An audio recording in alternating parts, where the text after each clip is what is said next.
In today's video, we're going to be covering how to keep the Disk V2 connector from pulling blank files. And now you may want to do this for any number of reasons, but one particular example I've seen customers run into is they'll be using the Disk V2 as a listener, and if they have the pulling interval set to something short, it may end up pulling files that are blank. And the reason being, they may not be blank files. It just may be pulling them while the create operation or create action is still being performed. So file name would be there, but the content would not be populated yet. And this will end up in your process throwing in an unexpected end of file error.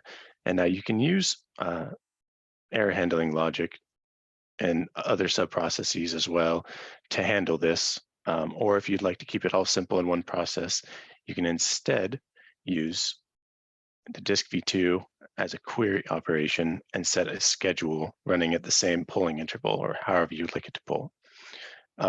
Just coming in here, so I have this set up for my local directory, just a test directory, and then we'll come into the operation here. We'll create a new one. Just make this video example. We'll leave it at the default so it pulls the maximum number of files. And then we'll hit import. What we're going to import here is a file filter. So just leave it at file. We'll choose no thanks. I'll set up my own filters. And you see down here, we now have filters. We can add an expression. We'll just make this is document empty. And then these 4 fields are automatically populated by the Disk V2 listener.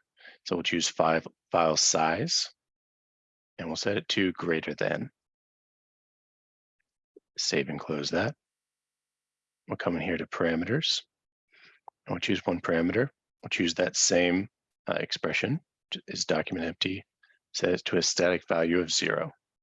And now what this will do is when files are pulled in and queried by this connector, as long as the file is greater than 0 kilobytes, it will be pulled in and processed.